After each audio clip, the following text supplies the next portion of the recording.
So we've asked 4 different representatives from different wellness councils to come and talk to us today. And so we'll start first with Tara Porter from Twila Tech. And so Jody will read her bio and just tell a little bit about each one of the presenters. Okay, so Tara is from Twila Tech College, like Leanne said, and this is their 2nd year of doing a wellness council. They have about 65 employees and 7 members on their wellness council. Tara has learned from other state agencies where she did a great job running them. And she admits that being on a wellness council keeps her focused on making personal improvements as well as building relationships with her coworkers. So we're glad to have her. Our next presenter will be Joanna Veeya from Human Services, this very building that we're meeting in today. Joanna was born in Germany on an army base, and she considered herself a Utah native who loves her home space. Joanna grew up in West Valley and then in high school moved to Phoenix, earned a bachelor's degree in accounting at DeVry University, and after living in the Valley of the Sun for 16 years, she finally got to move in 2012. She's an internal auditor for the Department of Human Services and has been for the past 7 years. She's been on her wellness council here in this building for 5 years, and she's been the chair for the last couple, I believe. Anyway, Joanna's married and is the mother and stepmother to 10 children, like we just learned in the previous segment with Chad. She's also has 17 grandchildren and 3 great-grandchildren. You're too young for that. Anyway, our next one will be for Ramon Rudecindo, and he is from the 4th District Court in Provo. And he's been with the courts and involved with their wellness council for 3.5 years. And he was born in the Dominican Republic, graduated from BYU with a bachelor's in psychology, and he's currently working on a master's in public administration and is excited to learn from the other wellness councils today. Okay, and our last one up today will be Jenna Murphy. And she happens to be on the URS PEHP Wellness Council. So it's kind of fun. I get to serve with her. And she's been involved for 3 years, 2 of which she has been the co-chair. And her education, her background is in health promotion and nutrition, which is awesome. She even owned a gym for several years. So this has been a great way for her to fulfill her love of promoting wellness. And it is a privilege for her to work with amazing wellness council members who bring unique interests and creativity to making each challenge meaningful and fun. And it's really awesome that she is here to be able to present to us. Okay, so with that, we're excited to hear from these 4 people, and we'll have Tara come and start first.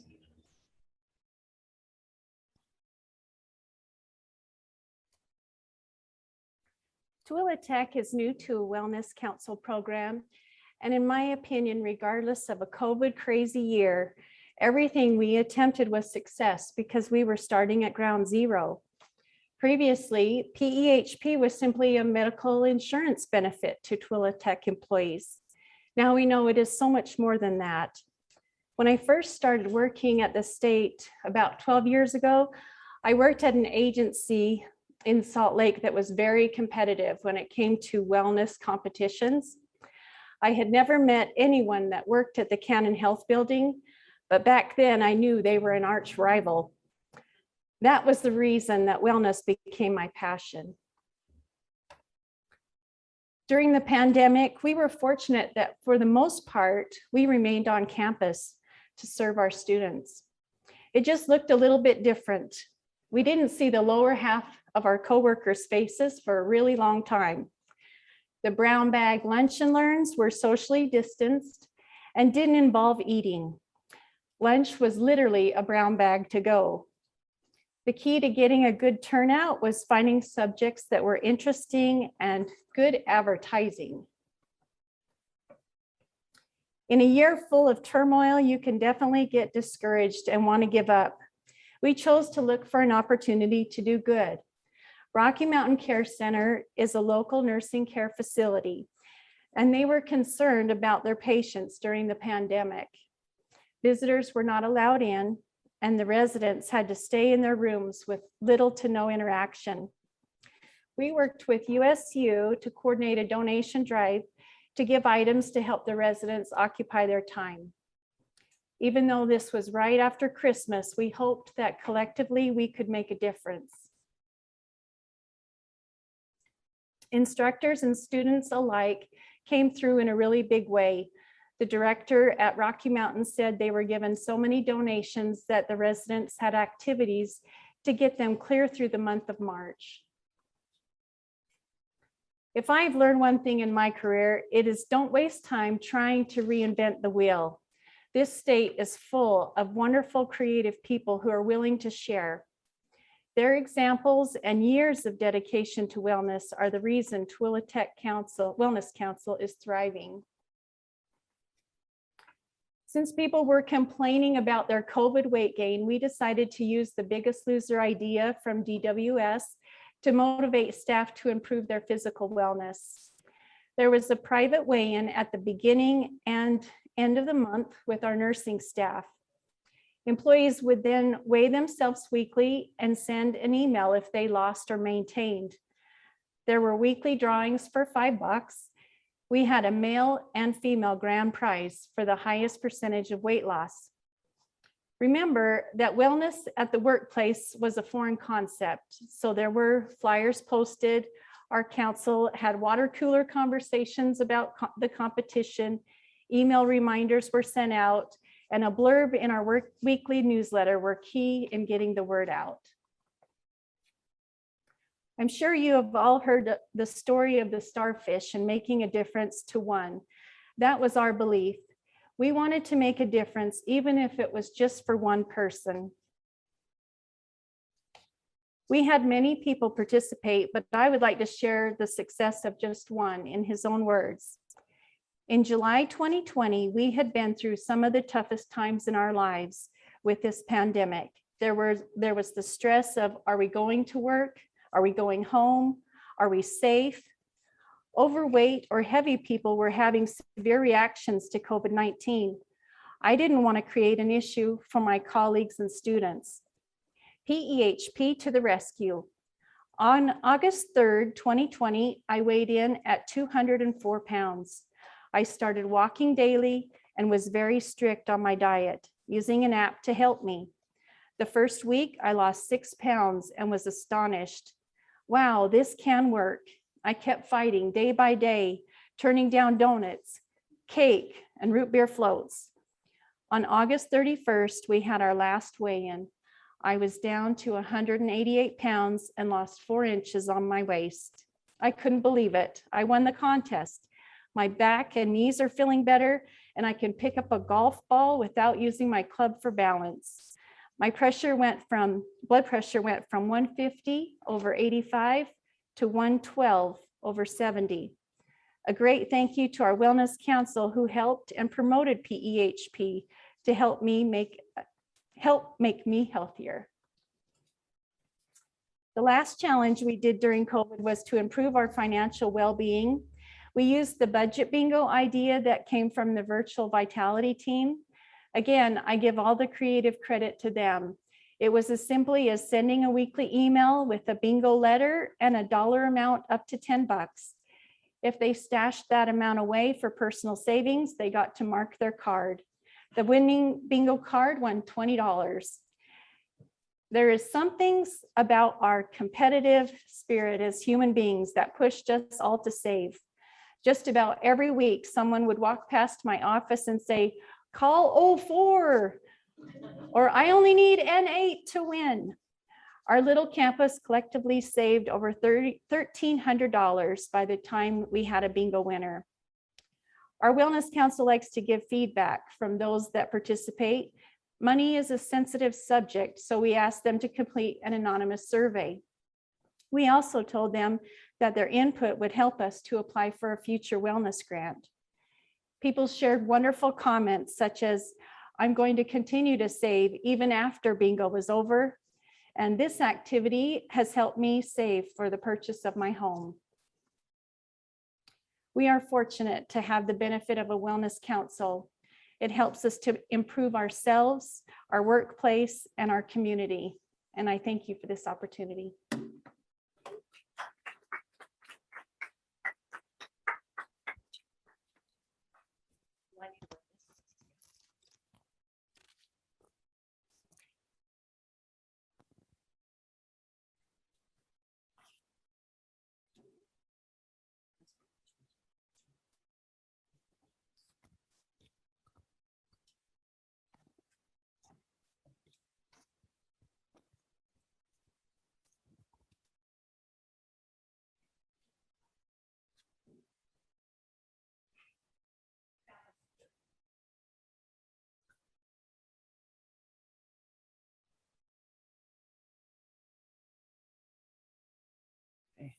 Good. Okay.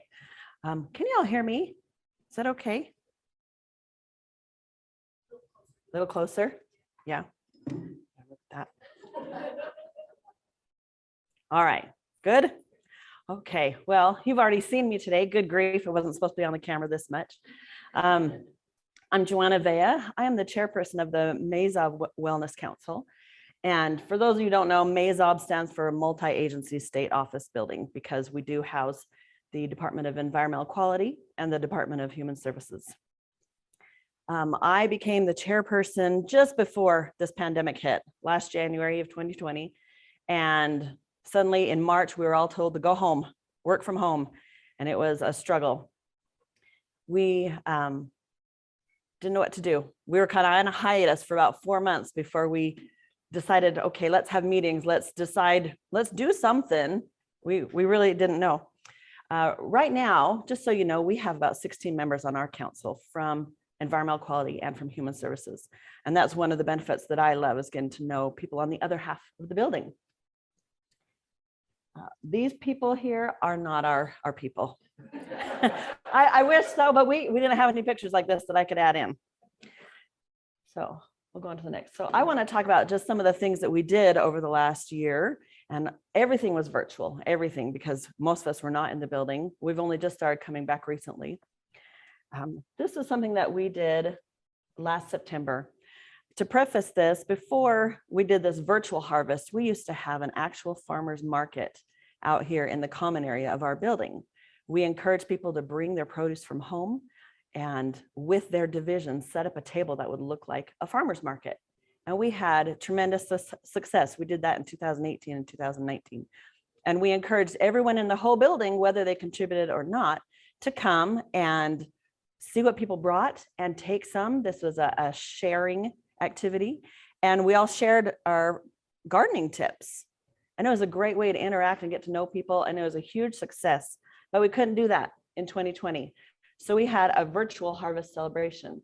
We had everyone submit pictures of what they grew at home in their gardens. And we had quite a bit of participation. This is just a small handful of what people submitted from their gardens at home. And they also shared tips and why it brought them joy. And we had them do this to help promote physical well-being, because homegrown produce is so good for us. We also knew that some people were trickling back to the office. So we took these pictures physically, and we have a bulletin board in the office on the first floor so that anyone who's working in the building can come and see. All right, the next month was actually quite fun. We had a lot of participation with this one. We encouraged our coworkers to submit pictures of their pets in costume. And we had a contest. This one actually got a prize for the first, second, and third place. This was to promote social well-being, because we knew that we couldn't physically be together, but people love to talk about their pets. So we had them do that. Top right corner, anybody know that one? RBG, Ruth Bader Ginsburg, yes. That was our first place winner. Yeah. Dog in the middle is Kevin with his blue afro. People had a lot of fun with this one, a lot of this fun. We were able to send all these pictures out to all the employees so they could vote, and the top 3 people won prizes. But it was nice to be able to involve everybody by letting them put in their votes. All right, over the next 2 months, we asked people to submit pictures of something special in their home for the holidays, something special that they put in their home for the holidays. And we had a lot of very different submissions. It was really wonderful. For example, top left, someone submitted this picture of an ornament on their tree. This is their first year as husband and wife. And so that's a really special ornament in their home. In the middle, someone submitted this picture of nutcrackers. This person's mother had 2 nutcrackers that they kept in their home every holiday. And the mom had passed away. So this person collected nutcrackers and has a little army to remind her of her mother. Top right over here. This was submitted by someone whose grandmother had sewn this, and he has really fond memories of scaring his little brother with this Santa Claus when they were little. So these all just had special meanings for people in their homes. And we did that also to promote social well-being as well, just to share ideas and kind of, this is what we do at our house because we couldn't do it in person last year. All right, one of the biggest things we do here in the Mazob, every year we have what we call the big event. It is our annual fitness competition. Normally it would be 8 weeks, but here in 2021, we did just a 6-week competition. And what we do is we encourage everyone to get with their coworkers and create teams. They come up with a creative name for their team, and then they start exercising, and they have a certain amount of points that they can earn each week. And they keep track of these points on a shared Google sheet, and it's shared between the whole team and the big event coordinator. And at the beginning of it, we actually have a little competition to name our big event, because big event kind of boring, you know, the big event, woohoo. So we had somebody submit social fitnessing, and that became the name of our big event. Well, I thought that was a pretty clever play on words for our pandemic. So for the 6 weeks, everyone exercised, they earned their points up to a certain amount each day. And we asked them to submit pictures of them out doing stuff. And I had a lot of neat submissions. Top right is Hope out at Alta Ski Resort. That's a fantastic picture. That almost looks like a stock photo, doesn't it?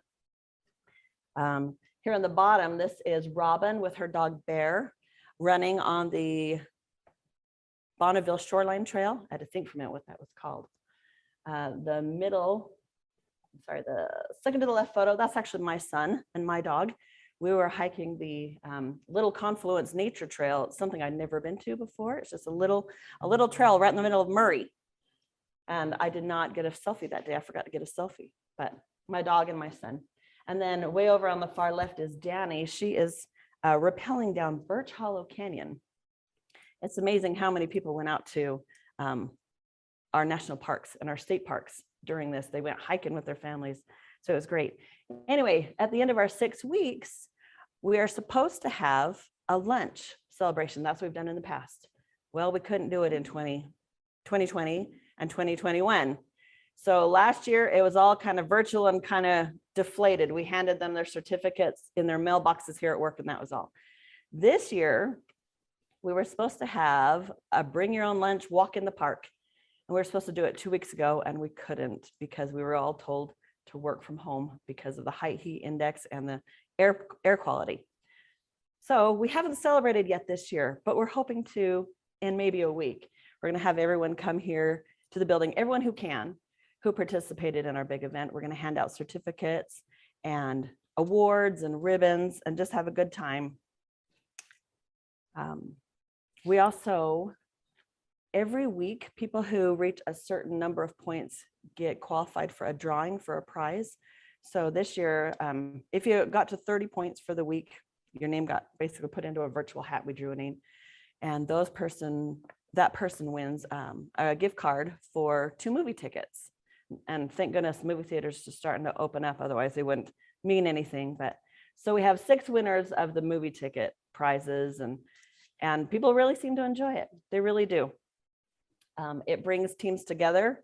The last 2 years, it was kind of virtual. We didn't get to go down the hall and say, come on, let's go for our walk to earn our points. They had to do it from home. Okay, the last thing I want to talk about. In April, we did an earthquake preparedness webinar. April is Earthquake Preparedness Month. And so we invited Bob Carey from the Division of Emergency Management to get on a webinar with us and give us ideas on how we can be prepared for an earthquake. You know, pretty helpful considering what happened last year.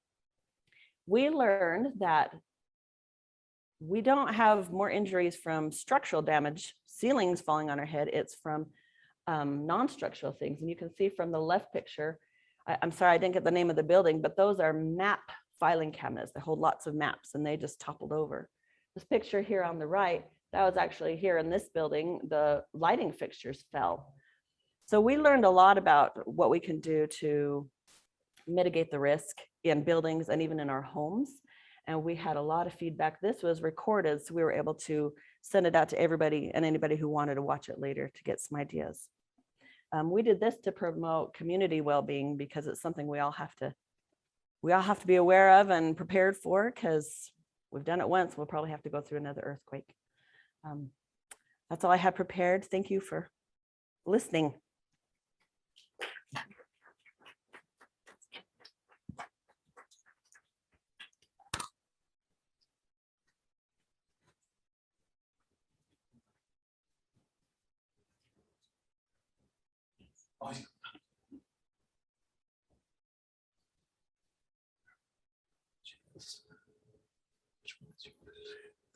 District court.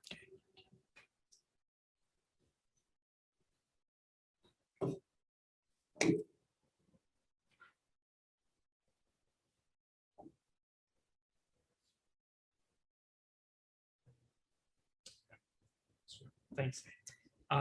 Good morning. Thank you for the opportunity to be here with you guys today. My name is Ramon. I am part of the 4th District Wellness Council. A little bit of our council. So our council was formed on March 21st, 2017. We actually have a combined wellness council. We have our district and our juvenile court combined. These are our members right here. We serve over 100 staff in our district. The pandemic obviously has been something that has been very traumatic for a lot of us, and it has affected all of our wellness councils as well in different ways. Some of the observations that we have noticed as far as bad outcomes go, we were not able to meet in person, because of that we had to cancel a lot of our activities that we normally do. Whenever we try to do, or not whenever, several times that we try to do online activities, we run into some technical issues or difficulties. And also because of the lack of face-to-face contact, we also experienced some lack of participation in some of our activities too. Some of the good things that we did notice is that, we had to get more creative with, trying to incentivize and trying to come up with ways of making it work throughout the pandemic. A lot of us became more tech savvy as well, because we had to figure out how to incorporate technology into most of our activities too.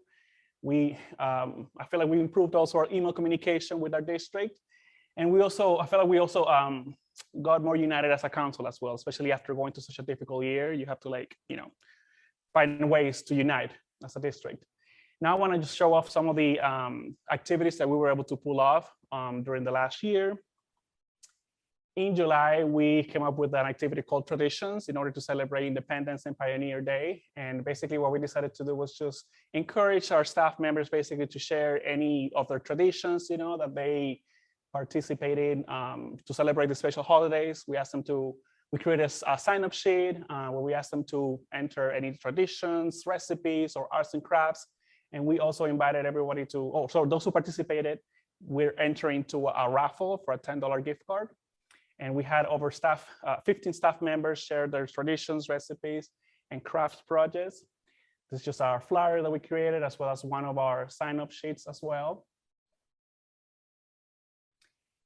In August, actually, we were informed that a lot of our Native communities in Southern Utah were negatively affected by the pandemic, especially as they were getting ready to go back to school and whatnot. So we partnered with Lucy Beecroft in order for us to host a back to school drive. What we did was coordinate with Lucy to get a flyer and a list of the supplies that were also requested as well. And we created a spreadsheet. And then we sent it out to our staff members as well. We created some donation boxes and we spread them out in the different courthouses so that people could safely bring in their donations. We coordinated the pickup of these donations as well as the delivery. And our outcome was that we had over 20 staff members collaborate on this drive. We had over 250 individual items donated, such as face masks, hand sanitizers, glue sticks, and even some cash as well. And then we coordinated to make these donations to be delivered basically to our Native tribes. And this is just our sign-up sheet as well, and our photograph of our donations. In November, because it is Thanksgiving season, we decided to try to focus on something a little more upbeat as well, especially because of such a difficult year that we had. So we decided to create a blog that we could share with our district as well. So we created a platform where people can share the things that they were most grateful for during the last year. We encourage submissions, and we encourage everybody to read each other's submissions. I didn't know how to figure out a blog that we could share, so I just used Google Sites, and it seemed to work for us. We had about 18 submissions received, and staff members expressed gratitude for the things that they were grateful for in the midst of such a horrible year. And that was actually great to listen to other people's stories as well. And this is just the submissions that we had, basically, as part of our gratitude blog. In December, so the Sub for Santa is something that we've been doing for several years now. It's kind of like a yearly tradition for us now. We, with the United Way of Utah County, we sign up to, for the Sub for Santa, we were assigned 3 families, which each had 2 children. And we contacted the families. We got a list of the requested items that the families needed for their holidays. We created another spreadsheet. We like spreadsheets a lot in our district. We also created, set up donation boxes throughout the different courthouses so that people could also bring their donations in a safe manner. We coordinated the pickup and the delivery with the families too. And we had 17 staff members participate in the Sub for Santa. We had about 48 items donated, such as sweatshirts, jackets, shoes. We also provided wrapping paper, bows, and so that the families could wrap it themselves and provide it to their children. And the families were very grateful. It's a great activity that I recommend for everybody to participate in. This is just our spreadsheet as well as our donations too. During the 2020 year, we created a bucket list challenge. This is an idea that we learned, I believe it was 2019, from a presentation also by Second District Juvenile Court. It's basically a list of wellness activities and challenges where we encourage staff members to complete throughout the year. We did a raffle every month for those who participated each month as well, and send monthly reminders and emails. We also, at the end of the year, for the people who completed the most challenges, they actually were awarded 4 hours of annual leave as a reward for their participation, as well as the raffle gift cards throughout the year. So yeah, several staff members participating in these challenges, and yeah, we just encourage people to be active and as you can see, we cover all of the areas of wellness as well. So that was also pretty helpful. And so this is just a little bit of I guess our sign up basically. And then right here, you can see the list of all the participants each month as well. Last February, we actually hosted a lunch and learn with URS, where we basically invited a representative from URS to complete some presentations, 30-minute presentations on financial wellness and retirement plans. And we had 3 different presentations. We had one for Tier 1, Tier 2, and also for the judges. And we have about 26 staff members participate in the Tier 1, 14 in the Tier 2. And people after these presentations began to also schedule their one-on-one sessions with the URS as well, which we learned a lot in these presentations basically. And this is just our flyer and also our sign-up sheet as well. These are some of the other activities that we completed throughout the year too. Back in May, we did a mental health awareness tools. We had sent out the coronavirus care package to our district, and then we also encouraged them to come up with other ways that they do or to cope with basically with their mental health and stress and things like that. In June, we did a wellness walk where we encouraged people to take photos on their socially distanced, with their families and whatnot. January, we did kindness bars just because of the willingness of our members to donate and help out. Basically, we just wanted to give back basically to our district. So we did some kindness bars with a little message from our wellness council as a thank you to them. After we did our URS presentations, we also created a spreadsheet, we call it our Save Your Gold, where we encourage members to save $250, $500, or $1,000 throughout the year. And this is still an activity that is ongoing. So we'll have to see next year how it turned out. On top of this, we also have our quarterly newsletter where we also share wellness information with our district and the different areas of wellness as well. And then lastly, and this is an honorable mention, so the Justice League is like our baby, basically, one of the accomplishments that we're most proud of. And unfortunately, we couldn't, hold it this last year because of the pandemic. But it's basically a sports league for staff members and their families, where we can play volleyball, softball, bowling. We're hoping to incorporate other sports in the future too. We've had over 50 people participate in our Justice League, as well as family members too. We compete against each other. Awards are provided, gift cards, food, bragging rights, and it's just a great opportunity for people to mingle, socialize, get their physical activity as well. and just show off their skills, And I feel like this activity has also always been helpful because it helps to improve staff morale and also just to connect with each other, basically. And this is just a photo of our groups, our teams, basically. And that should be all. Thank you so much.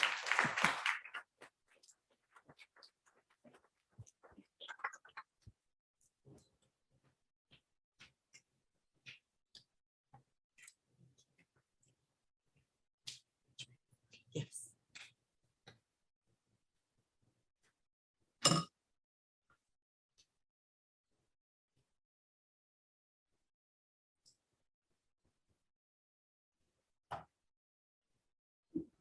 Yes, thank you.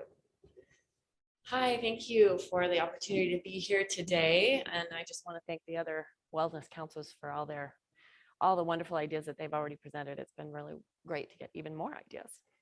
My name is Jenna Murphy, and I'm one of the co-chairs on the URS PEHP Wellness Council. And with all the challenges of the last year and a half, navigating the changes of the pandemic and all the changes that it brought to all of us, we found some creative ways to keep people engaged and active.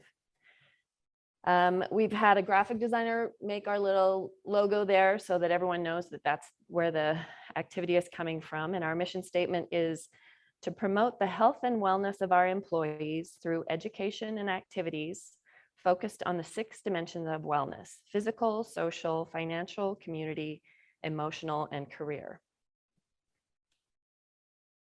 So a little bit about us. We serve 450 employees. We are enthusiastically supported by our executive director and HR director, which really helps us to be able to put on so many amazing activities that we have. We have 14 council members, and I can't speak highly enough of all of them. It's been great to work with them each. We have 2 co-chairs, and we work in tandem.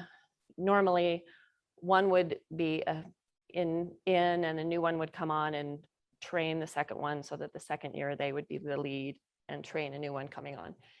Because of the pandemic, we've all stayed on an extra year, which has been actually, I was really happy about that because I like being on the council. Normally we serve 2 years. Everyone is from a different department and everyone has the opportunity to cover a particular group in the building and stay in contact with them all year long.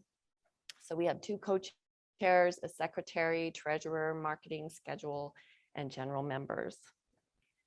And again, these are our 6 aspects of well-being, and we try to touch on all of them, sometimes all in one activity, and sometimes we focus on one at a time. And last year at this time, when we were all sent in our building, we were sent home in March. And when we had nothing, we all were in our little bubbles at home with our small family groups and were unable to be with friends and normal things that we would do. Businesses were closed, restaurants were closed, and really about the only thing to do was to go for a walk out in the neighborhood. And I came across this on the sidewalk in our neighborhood. A child had written, "How are you? I hope you're okay." And it was just this grand reminder from a little child to make sure we check in on each other and our coworkers and make sure they're all doing okay. So one of our first post-pandemic events was a mental health bingo. And in the past, we would print everything on paper and distribute it to our employees in the building, but of course we can't do that anymore. So our amazing marketing gal, Taylor Hooten, she is so gifted in this. She's created interactive digital versions that we can email to everybody, and they can just click in the little boxes once they've completed a task or a challenge. And because it was the pandemic, we wanted people to make sure that they thought forward. This won't last forever. Think of some things that you're excited for when this is over.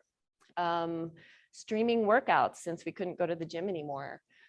Virtual meetup with friends since we couldn't get together in person. Purchasing a gift card or buying delivery from a local restaurant to keep those businesses going that were struggling through the pandemic. Now that we're at home, do house chores on your break while working through the day. And then listing positive things that have happened in the pandemic, because a lot of positive things have come out of this. We kind of followed up at the end of summer with another mental health self-care calendar this time, just with offering ideas of little thing to do every day to switch it up, to have some fun, to rest, to do something different, write something beautiful, get creative. And all these things, we always offer a drawing at the end for a $20 gift card. It's not really a gift card. It's an opportunity to purchase a $20 item from Amazon that's wellness related. We also encourage all our employees to use that employee benefit of using 90 minutes a week fitness time.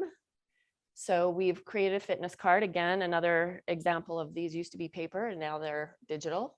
And if you complete a half-hour workout in your workday, you could mark one of those little circles, and once it's full, hand it to your wellness rep or send it to them. And once a month, we have a drawing for all those who have completed a fitness card for another $20 gift card.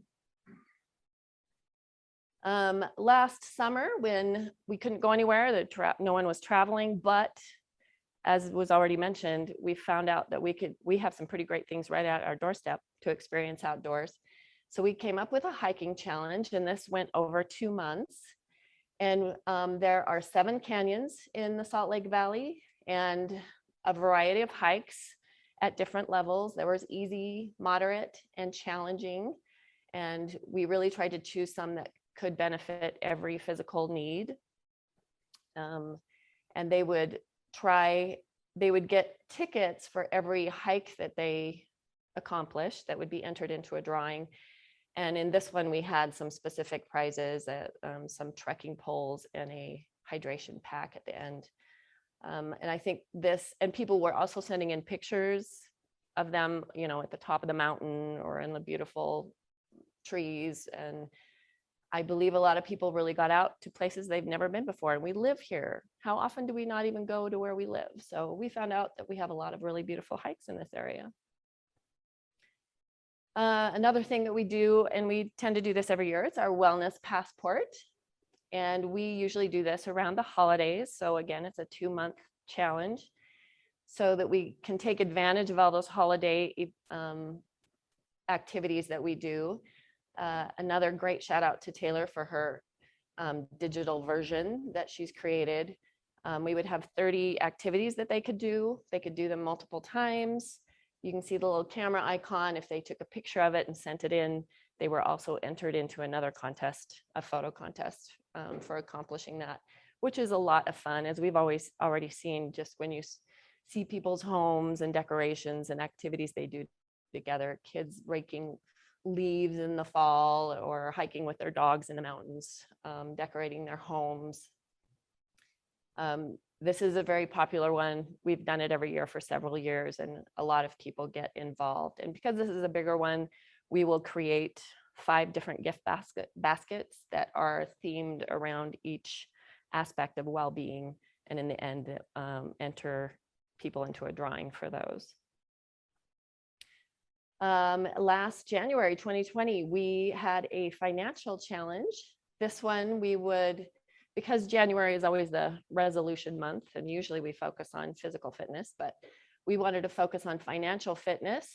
So we created some simple templates for monthly tracking of expenses and a simple budget and a checklist for tax season. So just 1 week, we would encourage everyone to start tracking their finances for the month. The next week, commit to saving every paycheck, no matter if it's even $10, just start saving. The third week, start collecting those tax documents as they're coming in. And you had that checklist to make sure you didn't miss anything. And then finally, since you've been tracking your expenses for the month, at the end of the month, you could start to build a budget for yourself. And this one was a really popular one, and I really liked this one, especially the tax piece. We wanted to take advantage of others' expertise. So some of the things that we've done, the blonde runner up there, she is one of our PEHP Plus vendors, where you get a discount if you use her services. So we had her come in. She is a triathlete and Ironman triathlete, in fact. but she's a coach and she's an expert in fitness and nutrition. But she came in and it was, again, virtual. It was a 30-minute lunch and learn and it was virtual, but she did a relax and mindfulness meeting for us. And it was very interactive. We got some time to really breathe and be quiet, and it was very interactive. She asked a lot of questions, and it was a really good event. We also called on Jill Fletcher for Earth Day from the Transjordan landfill. She also had an online lunch and learn that was about recycling. We learned a lot about what we can recycle here in Utah and what we can't. Very educational.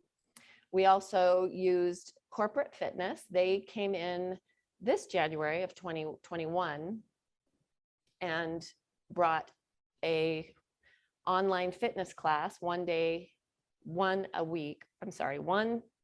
day for 1 week. And, we tried to mix it up and bring in some different types. We tried Zumba, strength training, yoga, high intensity interval workouts. We tried to hit a couple morning times and a couple lunch times. So people who were able to hit one or the other, some of them hit all of them. They were really good. It was a lot of fun. It was fun to have the cameras on and see everybody working in their living rooms but it was a good time. And then finally, every year we try and do in May an Employee Health and Fitness Day. And in past years, we've had a big event that is themed and there's games and activities and food and prizes. But of course, we couldn't do that last year or this year. So we found a company that has a downloadable app called Outbreak. And it's a step challenge. It connects to your fitness tracker, either if you have one like a Fitbit or something, or the fitness tracker just on your phone that you carry around. And you download the app, and it's a game with zombies, and you're trying to outrun the zombies with how many steps you take. You have teams of 3 to 10 people. And that was a lot of fun. We had, I don't even know how many teams, but this was the most popular of our events. We had more people involved in this one than any of our past activities, and many people are asking us to do it again.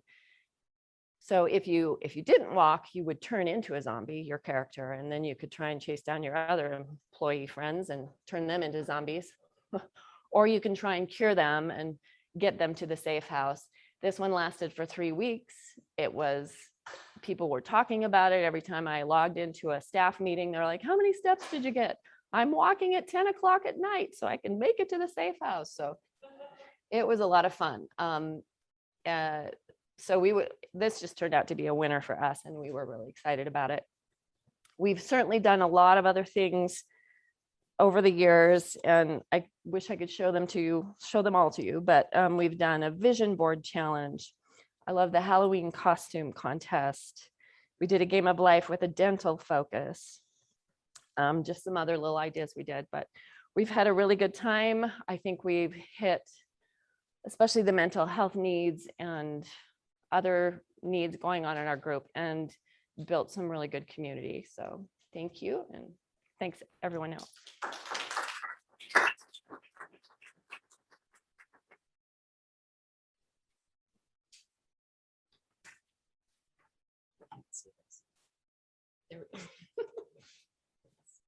Thank you, Jenna. Did you turn it off?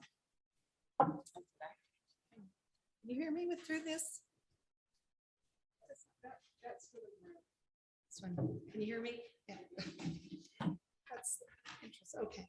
Anyway, while we're switching out speakers, I'm just going to introduce our next presenter, or switching out computers and such. We are going to hear now from Carolyn Morris, who is a speaker, a communications expert, a life coach, a travel connoisseur. She attended Utah State University and received her Master of Strategic Communication at Westminster College. She's passionate about authentic connection and believes that all relationships, whether professional or personal, are created, maintained, or destroyed by communication.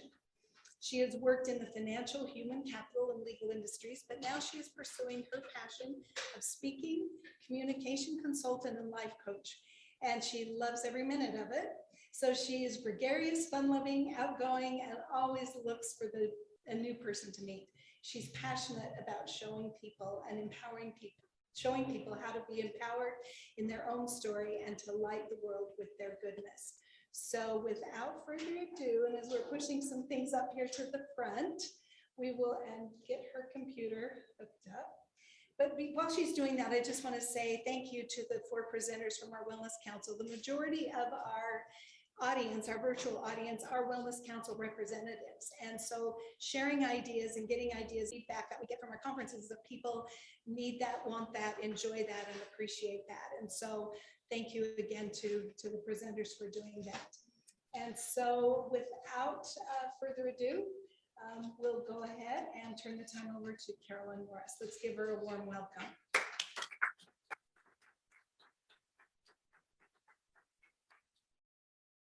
Thank you everyone for being here. I am excited to be here. This is going to come out Later. So I am a huge fan of this theme, from surviving to thriving.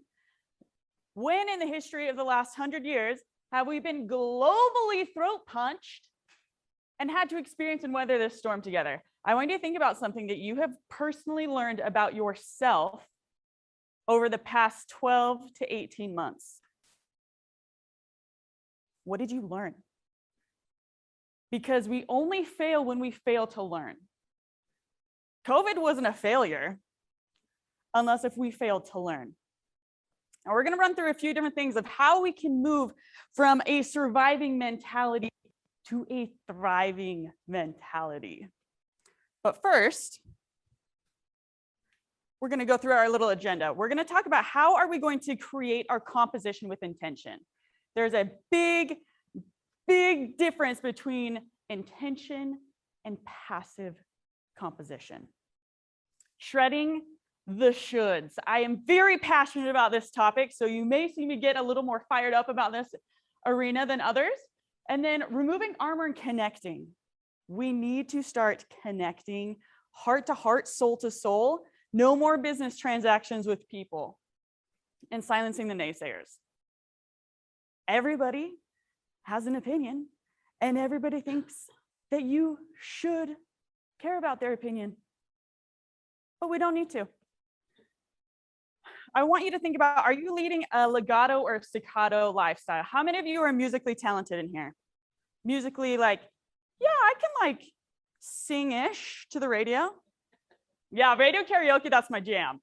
So, but anywhere else, it's like, Carolyn. A staccato is a note that is disconnected. It's detached from the composition. Sometimes it can be really good.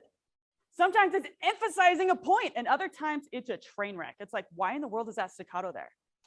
An example of a staccato in real life, car accident. No one was planning on a staccato, that car accident. No one was planning on you running that red light, or you weren't planning on that person cutting you off and you swerving and you hitting someone else. That's a staccato. That's a staccato.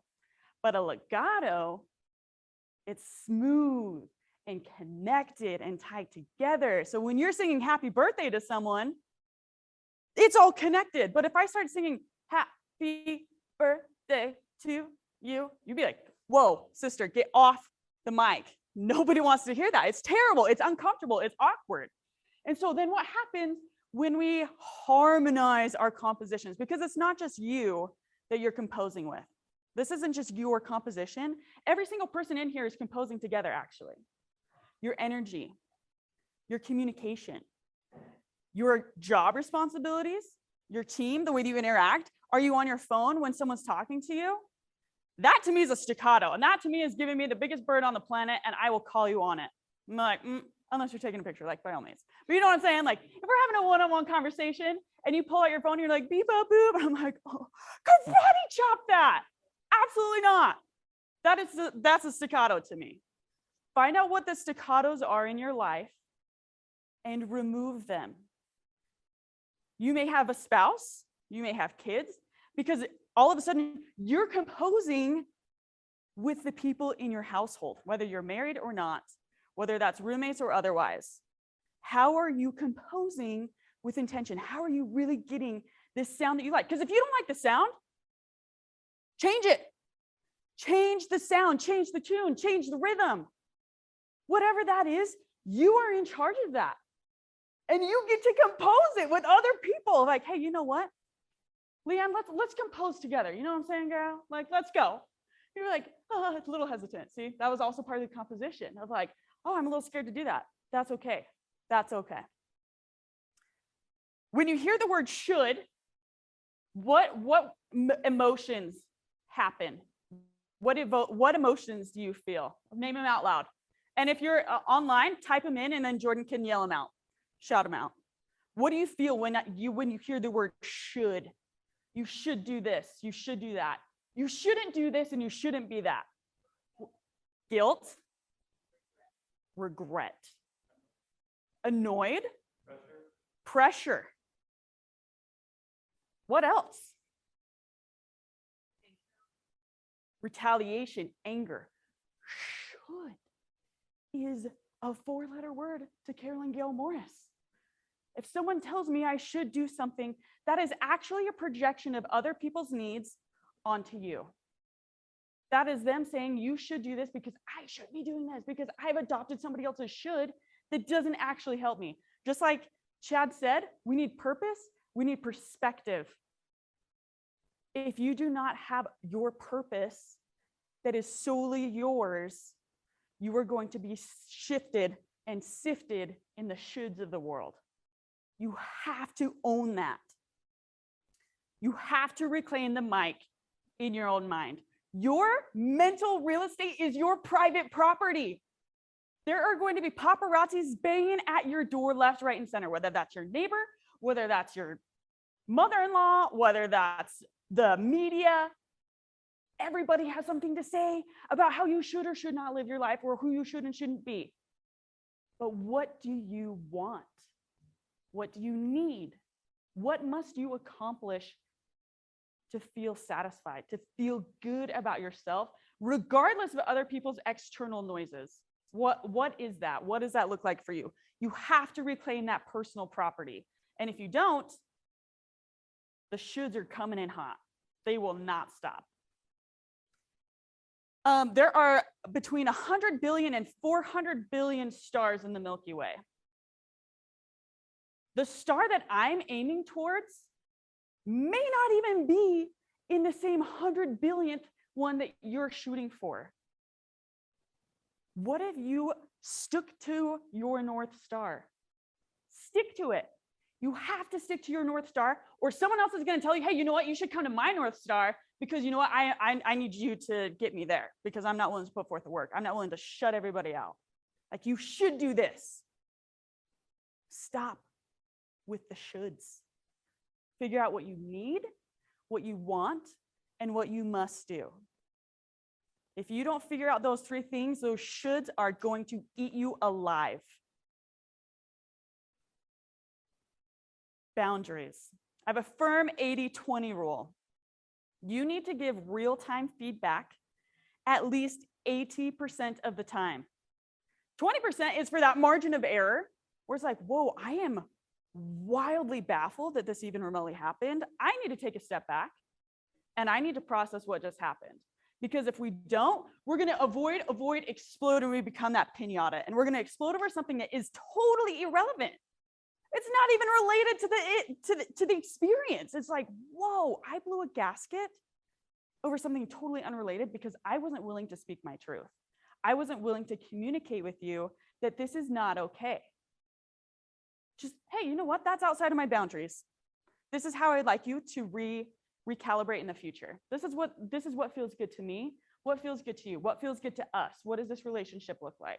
Because I will tell you this, all relationships, whether professional or personal, are created, maintained, or destroyed by communication. Who can read my mind right now? If you thought I want a Coke Zero, you'd be 100% right. But if you thought otherwise, you'd be way off base. We have to use our words because if we don't, it's not fair. It's not fair to you. It's not fair to the person you're interacting with. And it's certainly not fair to the relationship. You have to honor your boundaries. And when people are shooting on you, it's like, oh, you know what? You a prime one, PSA, single, not married, Utah. Whoa. Like, whoa, honey, what's going on? I'm like, like it'll get there when it'll get there. But that is a huge should for me that I have to constantly navigate.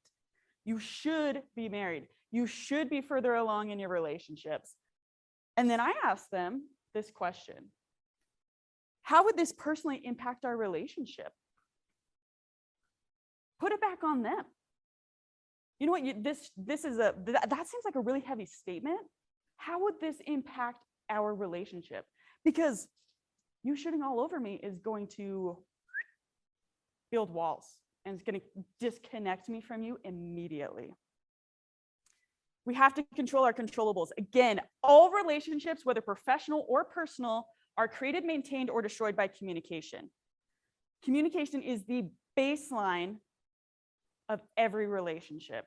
Who can prove me otherwise that communication doesn't destroy or create or maintain relationships? I would love anyone who can tell me that.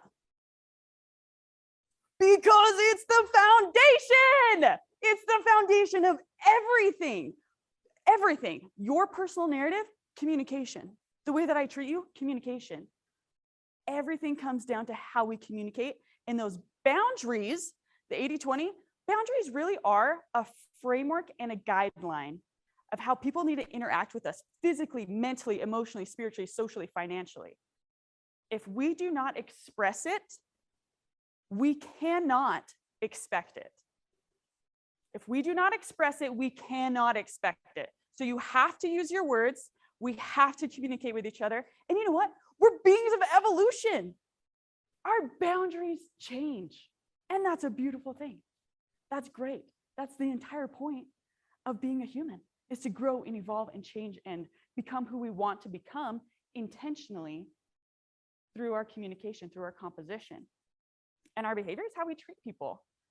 I've heard the golden rule of treat people how you want to be treated. But what if we upgraded that and treat people how they want to be treated? I don't want to be treated the same way as some Joe Schmo down the hall. I don't know him. But do you know, who are you talking to? Who are you creating a relationship with? How do they want to be interacted with? What does that look like? What does that feel like? And then that is the capstone of our attitude. Because you know what? Everybody who lives and breathes periodically will get a chip on their shoulder. That's just human life. That's just normal. That happens. But it comes down to the baseline of communication where something didn't happen. The chip on the shoulder is either an internal or external narrative. What is it that we're cultivating in our relationships to have those healthy boundaries, to have that good behavior like, hey, I see you, I hear you, I respect you. I want us to be successful because it takes two to have a relationship. It takes two. When you see this picture, what do you see? Just shout it out. Communication. Chaos. Sending and receiving. Misunderstanding. Pardon? Multitasking. All of those were correct. But look at the differences here. Look at all of this blue. What is going on in this person's mind that's taking up so much real estate? And then look at the pink. What's going on? A gentleman by the name of Ezra Benson said, the toughest battles we will ever face will be within the silent chambers of our own souls. The toughest battles we will ever face will be within the silent chambers of our own souls. Most of this, we will never know. We'll never see it.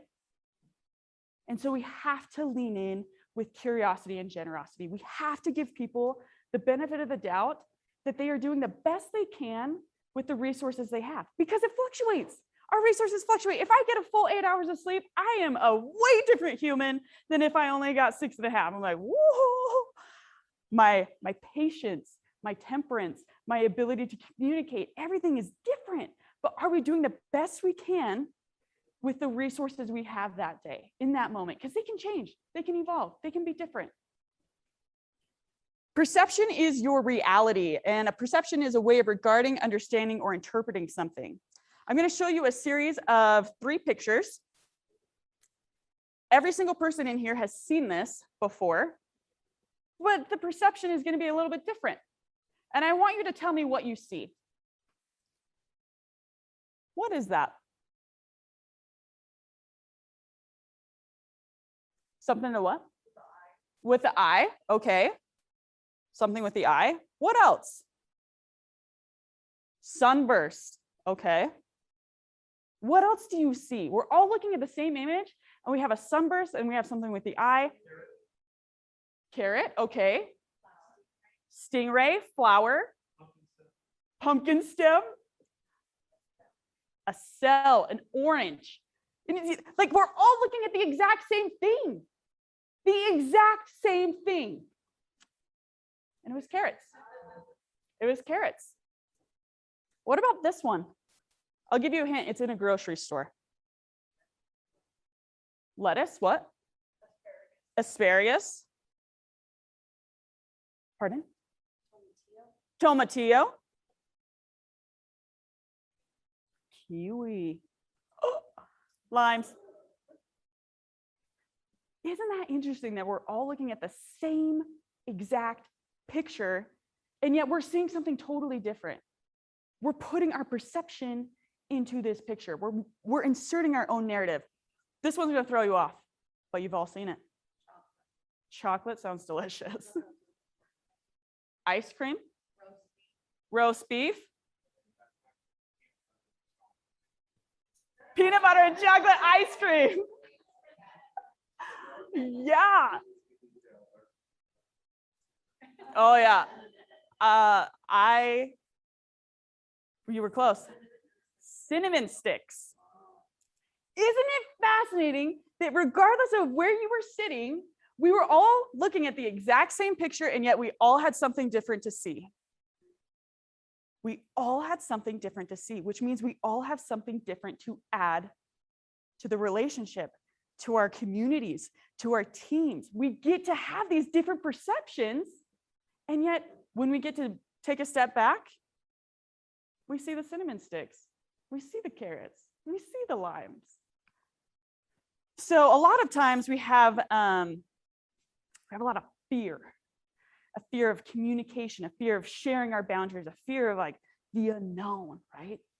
But here's the deal, like we can't actually talk about fear without experiencing fear. So I'm going to show you a video clip, and I need you to pay very close attention because this is muito importante, okay?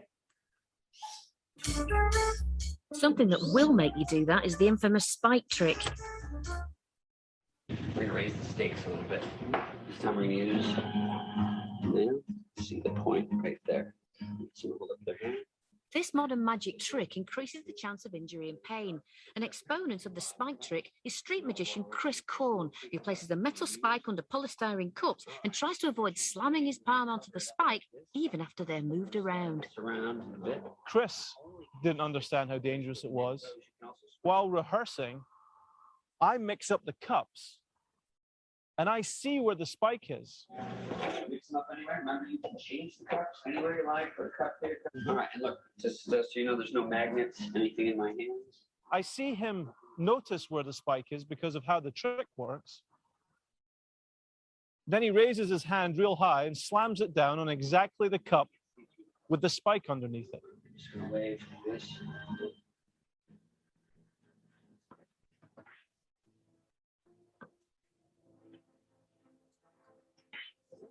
Why would you want to do that? Oh, It is terrible to watch. I took no pleasure in that. I mean, I watched it 7 times, but I took no pleasure in it because it is, oh, God, oh. How did that just happen? And that's what we're gonna do. And you might be sitting there thinking like, Carolyn, why did you show me that? Why did you show me that picture? Because I needed to invoke some fear. I needed to see who would have a visceral reaction. And there were some good ones out there. But my main lady right here, come on up. Come on up. We're gonna have a good time. What's your name? Gabby. You have insurance? Oh. And I recently checked out the workers' comp. Well, what a delight for both of us then, because I have insurance too. So, okay, come on around here. And I want you to look in all of his bags. Feel free to pull out and like show everyone what you're looking at and tell them what you see. Not chocolate, block of wood with a hole in it. Okay, okay. Again, not for speed, but a block of wood with a hole in it. Oh, you're gonna be real disappointed about bag number 3. Again, same thing, block of wood, hole in it. This is not rocky road, right?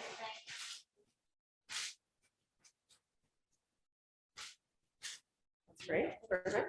Right? Yeah, that's nice. This is empty. Oh, yeah. Because we have a different kind of dowel. What's different about that? It's out of the bag.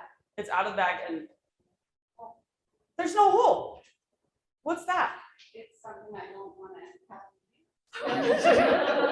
Just put it in my pocket so that you can access it. Oh yeah, we're gonna need that. Okay, so yeah, like I mean, you felt it. You like touched the tip of that. Not really. Just, I mean, just yeah, that's real, right? Yeah. Okay, cool. Well, we're just gonna put this little. We're gonna make sure it's set down properly. Okay. Okay, so the beautiful part about this is like we've got these bags, okay, and it's just one of those things where it's like, gosh, why is happening? Like, why is she doing this? Why is this happening? And you saw where the bag went, right? No. Okay, good, great. So Great. thoughtful. Yeah, I know. Okay. So, so you might be sitting there thinking like, Carolyn, you totally know which nailed the bags in. So I'm going to turn around and you're going to move the bags like this any way you want. Cool. Oh, so that means you're gonna slam your hand down. Well, this is going to be evolutionary. Yeah, I think you're going to like it. Okay, so I'll turn around. You switch up the bags however you'd like. And you just let me know when you're done.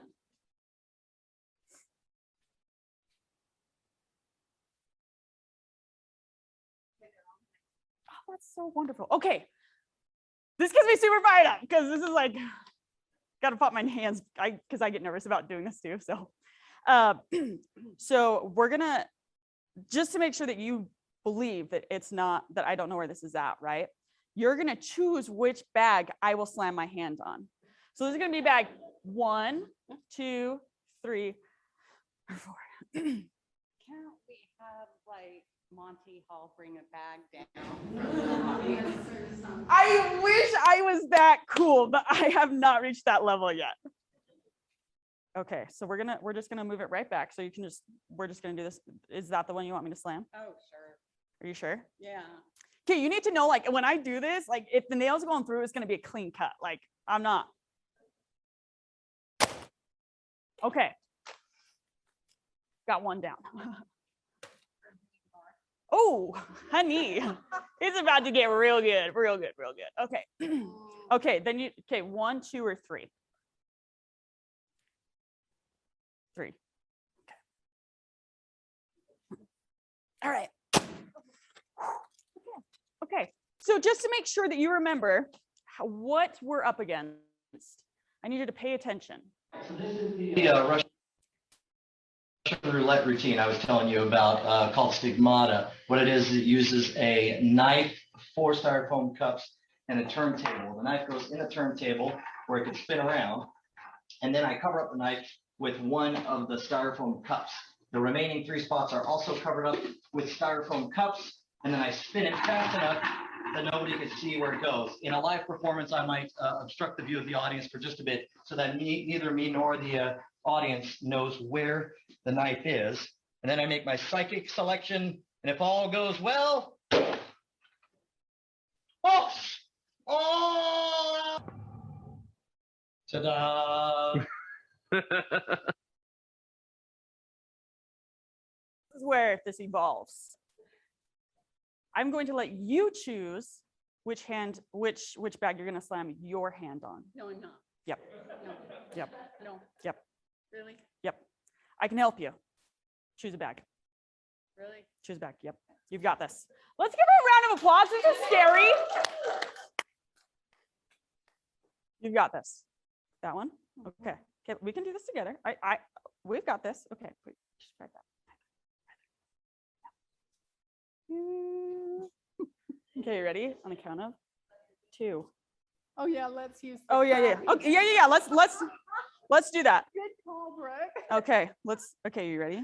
No. Woohoo. Okay, this is why we've got this together. Mhm. Many hands like make light work. Okay, 1, 2, 3, go. 1, 2, 3. Okay, give her a round of applause.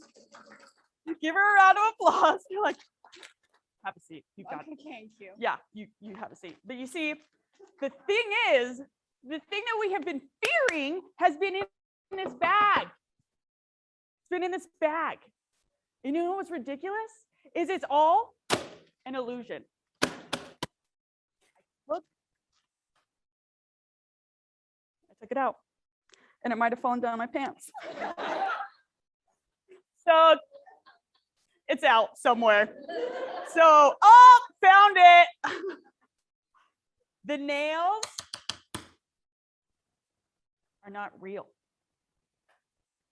What nails are you holding on to that are an illusion? What nails are you personally crucifying yourself with? What is that? We're going to take the next 2 minutes and we're going to think about that. Because if we don't think about this now, if we don't think about this in the moment of what we just experienced, it's going to be gone. What nails do you need to release? What shoulds do you need to let go? Let it go.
By raise of hand, how many of you thought of something? The toughest battles we will ever face will be within the silent chambers of our own souls. Lean in with that generosity. Lean in with that curiosity. Make sure that your boundaries are known. Make sure that you communicate that. You have to use your words. You evolve every single day. Every single day. And that's the beautiful part of this life, is that we get to grow and evolve together, and we have to check each other, because these nails are not real. Thank you.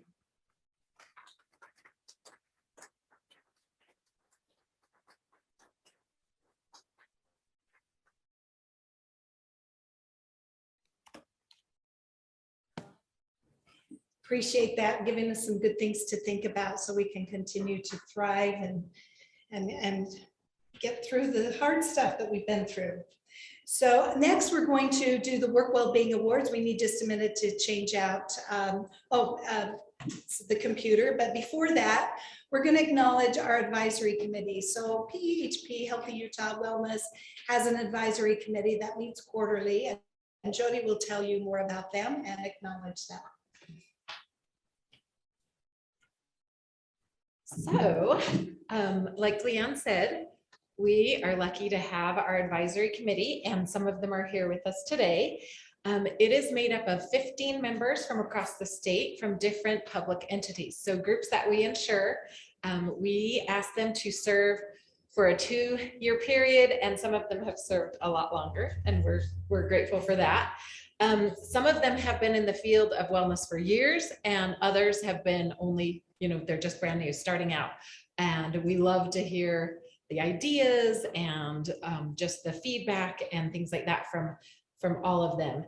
They give us a lot of input, and they advise us on our PEHP wellness programs that we're rolling out for all of our members across the state. We insure people all the way from Tree Mountain down to Springdale and other across the way too. So they kind of help us to know what the pulse is of our members and what they want to see in wellness and how their insurance company can help them. So thank you to our hardworking committee. One of them is here today who, let's see, we have 6 here today. One of them who drove all the way from Gunnison, Utah. And we miss all of you other committee members who are not with us today, but watching from their home or offices. And after this, we will have a little gift of appreciation for those of you who are here, and then we'll send you your gift for those of you who are not. And I think they're trying to find the slide with everyone's name on it. And what I will do is, I think I popped it into an email too, just in case. Oh, there it is. Awesome.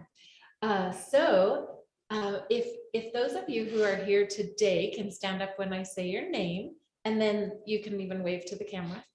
And then also those of you who are not with us, you just give yourself a little pat on the back, and we appreciate you. So Masuda Medcalf is from Department of Commerce, and she's here. And then, you know what, I'll just hit the ones that are here and then read the other ones after. And then, and this is actually an older list. And so I will pull up my email. This was our board from last year. So we have lots of new ones. Kevin Schmidt is here, and he's brand new with us. And then Linda Workchus is here as well. So is Kathy Phillips. Sarah Porter, who you got to hear from earlier. And am I missing anyone else? Oh, and Sherry Nelson, she was hiding. She's the one that drove all the way from Gunnison. And then I'll have the rest of the names that we have on a different slide. So thank you, everyone, and we'll move forward.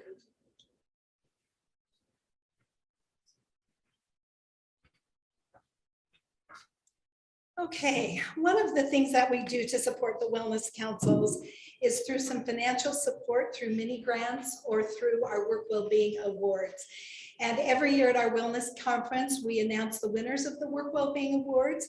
And this year we received 57 Work Wellbeing applications. And I felt like that was pretty impressive considering the year that we've had and the difficult circumstances we found ourselves in. The slides down. And so thank you all of you wellness councils for your submissions. We appreciate that. 5 panelists reviewed the awards and applications. The applications and winners were compared to similar employer group sizes at first, and then we compared all applications together to give a best overall award. And then additional discussion was had with the panelists afterwards to select and determine our excellence award. So each of these awards have a monetary a gift connected with them so that they can continue to do work at the work sites with our support and have some financial support to be able to do some of the activities. So without further ado, right there's the Work Wellbeing Awards. So we'll just begin as we're running a little behind. So in employer groups of 0 to 25, the Career Wellbeing Award this year goes to Workforce Services, Housing and Community Development. Social Wellbeing, DWS Rehabilitation, or also known as Voc Rehab, Valley West. The Physical Wellbeing Award for this employer group size goes to Housing and Community Development for physical well-being. Emotional Wellbeing, DWS Rehabilitation in Logan. And Financial Wellbeing also with DWS Rehabilitation in Logan. And Community Wellbeing is DWS Rehabilitation Valley West. So for the employer group size, getting a little bigger, 26 to 50 employer group size. There are some areas that you need to understand as we're awarding, we don't get some applications in some of these areas from specific group sizes. And so, and some we could just get one and they will be the automatic winner in that in particular employer group size. So it's good to apply for those of you out there who haven't yet so that you can get some kind of compensation and some help to let your wellness councils thrive. So no application for career well-being. Social well-being was DCFS Oker. Physical well-being, DWS South County. Emotional well-being, DWS Midvale. And then no applications for financial or community well-being. Moving on to a larger employer group size, 51 to 100. Career well-being was 2nd District Juvenile Court, and they also nabbed the Social Well-being Award. Physical well-being was 1st District Juvenile Court. Emotional well-being, 3rd District West Jordan, and financial well-being was JJS Lake Canyon. Community well-being was Tooele Technical College. And then on our 101 to 200 employer group size was Bear River Health Department, was career. Social was 3rd District Juvenile Court. We had a tie with them and Matheson. The physical well-being was Weber Valley Youth Center. That's a brand new wellness council that submitted a great application this year.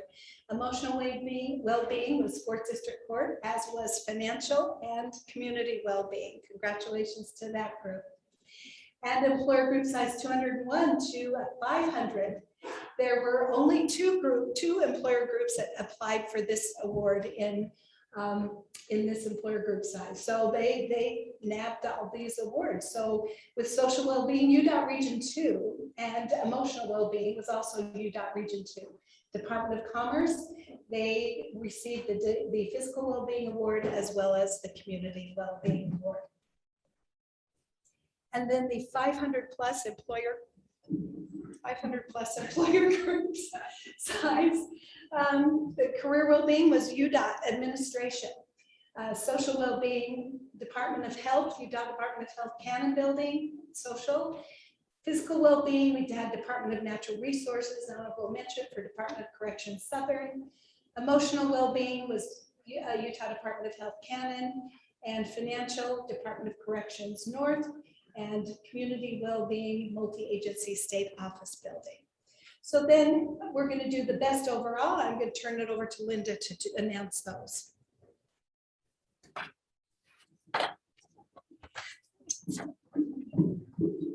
Maybe I'll just try to hold it. There you go. Okay. That's better. So yeah, so I get to talk to you or just announce who the winners are for each of those categories overall. So with the career category, the best overall was UDOT administration. And so what they did, they implemented a new policy that would allow for roadway design engineers a career path in the technical realm. Engineers met with supervisors to determine the needed elements for advancement and projects that would facilitate advancement. This new career opportunity has helped with their employee retention. They have learned that offering a challenge and skill improvement opportunities keeps the seat at UDOT filled for much longer. So it helps with their retention. And then best overall for social goes to, oh, Yeah, all right. okay. Yeah, that was UDOT. And then for social well-being, it goes to Second District Juvenile Court. So they have continued to offer social gatherings and activities, but in the virtual format. They offered several games over the past year, and among them was a virtual escape room, a scavenger hunt, Jeopardy, and Thanksgiving trivia.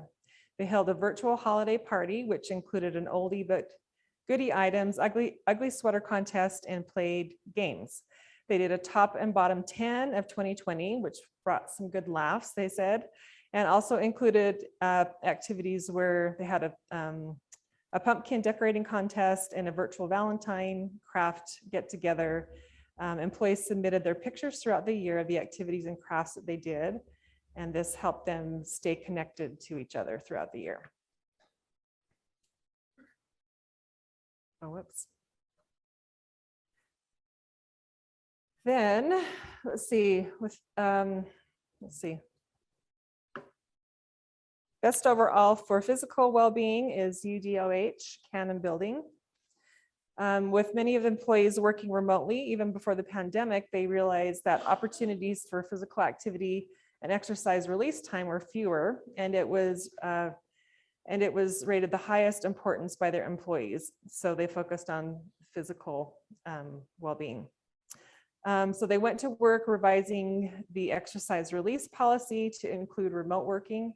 The Wellness Council received kudos from grateful employees for pursuing the change.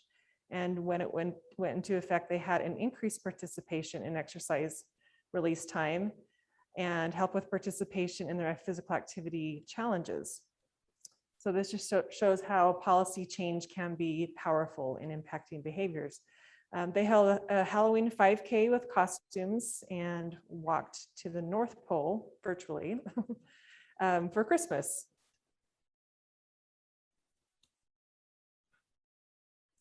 Overall, emotional well-being, the winner is Millard County. So the Millard County Wellness Committee wanted to let all their employees know that they were thinking of them during the difficult year. They put together a type of care package with information about their, do we have a picture with this one? Yeah, there's the care package. Put a care package together with information about their wellness, their webpage and Facebook pages, and included wellness challenges, exercise bands, face masks, and other goodies from PEHP. To make sure all the employees receive their wellness bag, the elected officials personally delivered the bags to employees to let them know that they are cared about. And then best overall for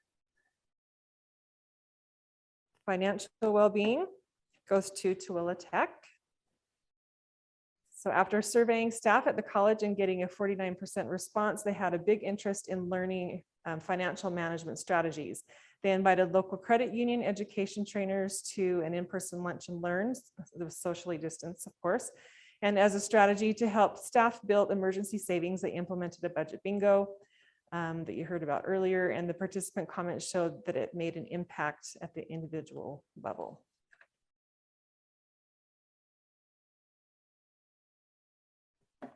Best overall winner for community well-being is 4th District Court. With the tribal community being hit especially hard during the pandemic, the 4th District Court Tribal Outreach Specialist informed the Wellness Council of the significant need for school supplies as they prepared students to go back to the classroom. Over 250 items were donated at different courthouses in the district, and all donations were delivered to Native tribes in southern Utah.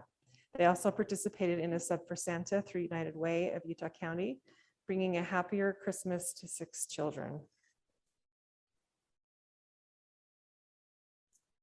So that's it for our overall awards. And next we're going to go to our grand finale, which is the Excellence Awards. So these are 3 special awards that we award to people who have shown excellence in the 3 areas of innovation, engagement, and great strides. So the first one, innovation.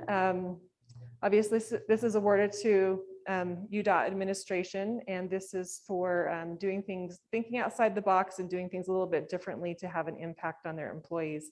We've already told you about what they did for their initiatives with their career well-being program. So we thought that they were worthy of the innovation award for this. Yeah, so congratulations to UDOT administration.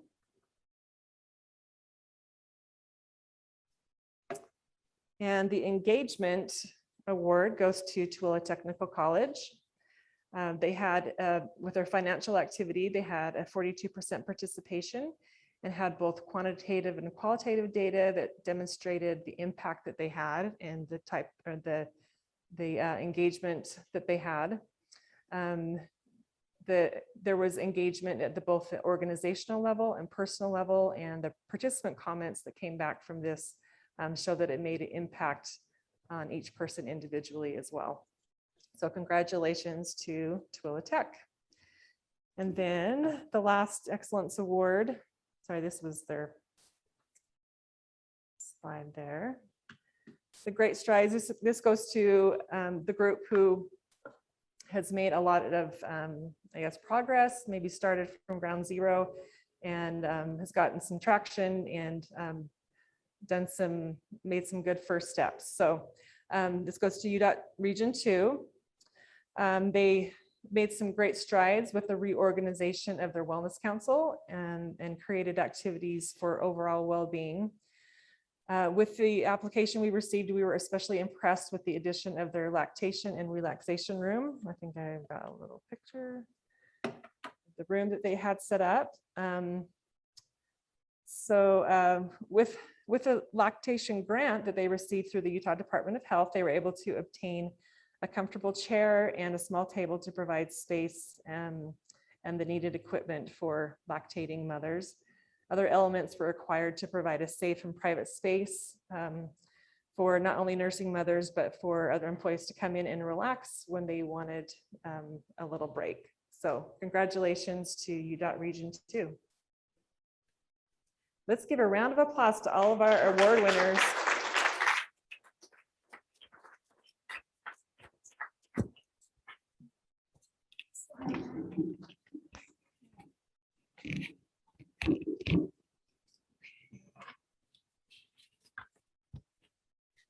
All right, and that does it for our 2021 Conference and Work Wellbeing Awards. So we're in the process of doing a few revisions to the 2022. So watch for those. You'll be sent those electronically in the next little while. But thank you today for being here, for supporting us. We want to thank the marketing department and Jill Shepard for supporting us here today too, and the advisory committee members as well. And we look forward, fingers crossed, to hopefully being together in person next year and having our exercise breakout sessions and all the other fun networking things that we do. So thanks again from PHP Wellness for being with us today. Happy birthday.